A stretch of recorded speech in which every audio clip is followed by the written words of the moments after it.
So I'm going to talk about how to choose a partner for marriage, you guys. Now, this is not going to include people from other countries so much. Fundamentals are the same, but I'm not going to include that because there's different traditions and cultures that affect choosing the partner for marriage. Now, this is going to be mainly for the Western culture. Now, when you choose a partner for marriage, it's very different than choosing a partner for having fun, right? Party girl, party guy. Now, this message is for both male and female, or just anybody that's looking to choose a partner, a lifelong partner. It's very important, number one, is to have similar goals and values.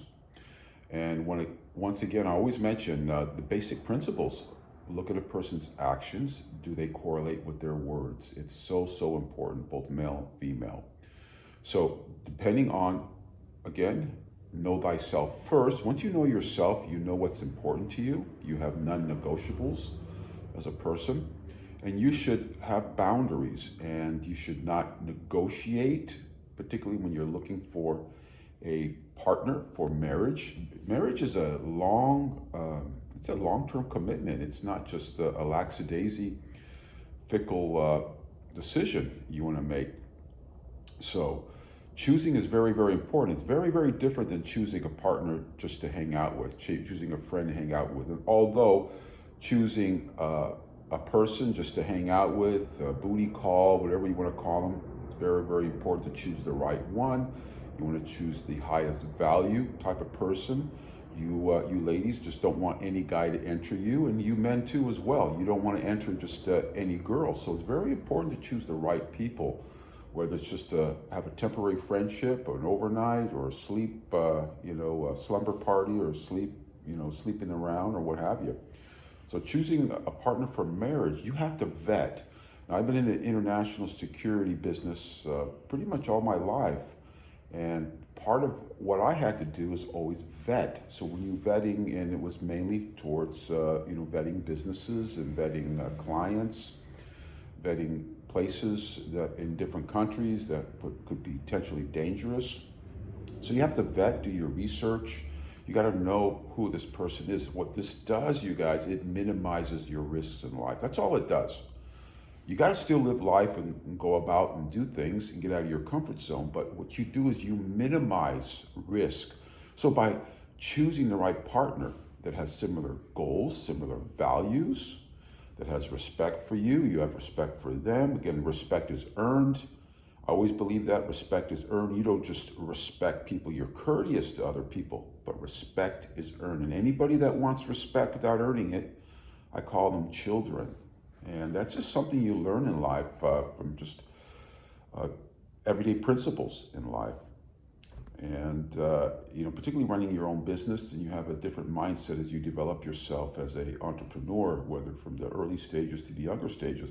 So it's very important to select the right partner for marriage. You've got to look at their past to predict their future. Look at the things they've done, achieved, what is important to you. Of course, most people want the highest value possible person, whether it is just for short term or long term. Now, for marriage, it's so important that you choose the right people.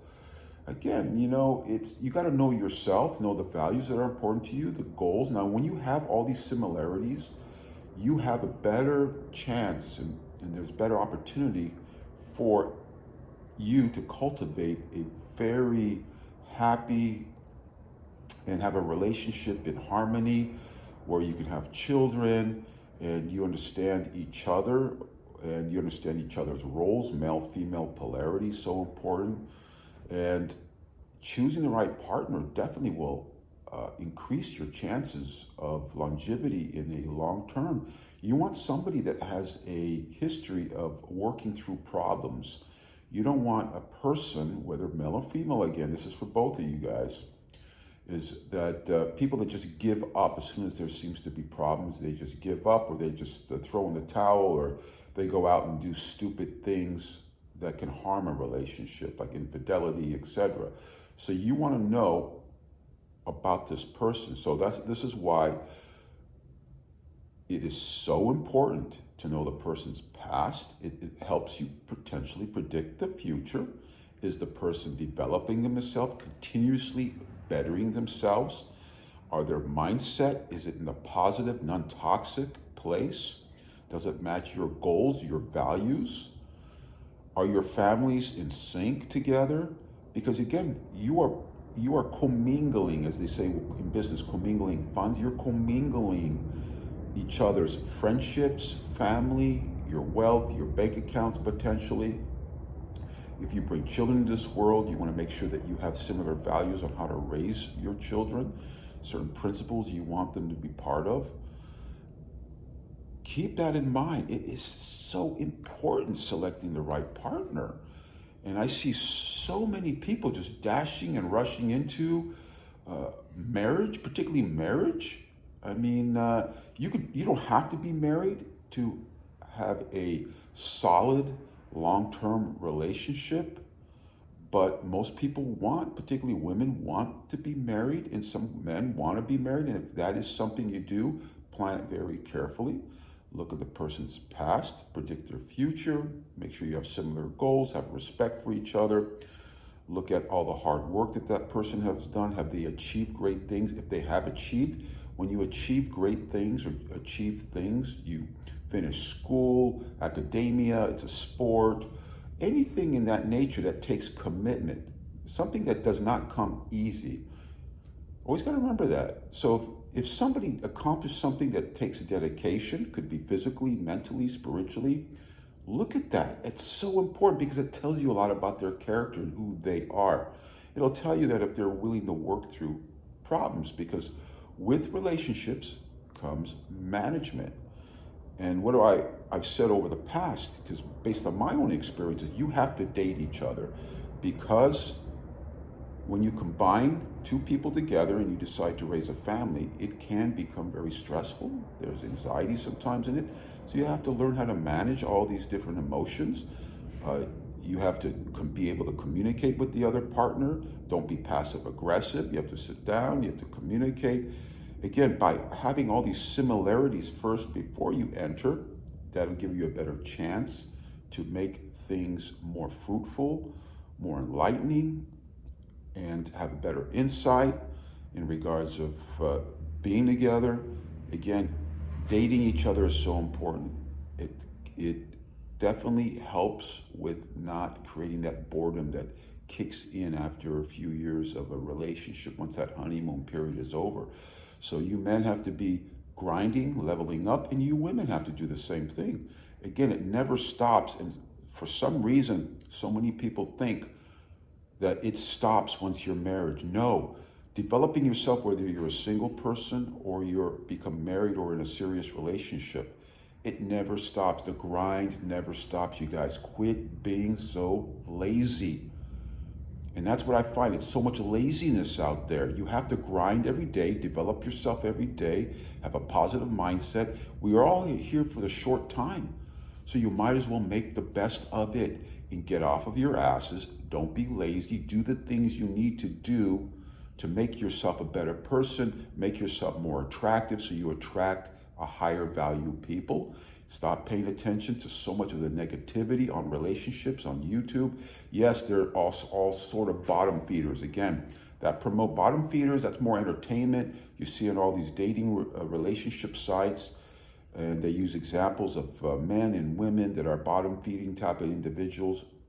But once you know the value of yourself, you're not going to attract people like that that are going to bring that sort of nastiness and toxicity in your life.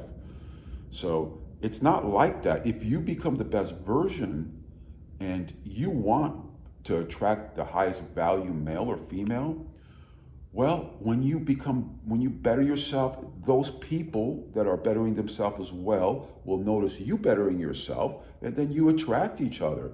I've never had issues with doing that. So I've always been a business person, always worked on myself. And when you do that, you minimize the bullshit, you minimize the negative and toxic drama that could potentially be drawn into your life, whether it's male or female. Get that through your head, you guys. You are responsible for your own happiness. Be accountable for all your decisions and the choices you make in life. As soon as you stop doing that, the ball starts going downhill. So hope you guys understand this. This is the best way to choose a partner for marriage. Just don't jump into nonsense. Choose carefully by attracting who you are. So if you become the better version, then you're going to attract the better version of the other person. Right? So you're putting out that positive frequency, they're putting out, and you meet. And that's how it all starts evolving and happening and all that, and then go on from there. So what does that do? Because nothing's 100%. It minimizes the bullshit in relationships. So keep that in mind. I'm leaving you guys with this. And think about what I'm saying here. Think about this. It's so important. Now, that's how you want to choose a partner for the right marriage. For marriage is so important. It's not a booty call. It's not a part-time person that you're hanging out with. You're just temporarily dating. Someone's passing through. So your life, it's when you decide for a long-term partnership or marriage, all right, because we don't have to be married to create a long-term love, commitment, and all that. It's just having two people with an understanding, right? And then you move on from there. So I hope you guys are well. Think about this. It's so important. Don't be lazy. Again, laziness is what, and being afraid of discomfort is what gets most people. And that's what holds you back. So we'll talk to you guys soon. See you.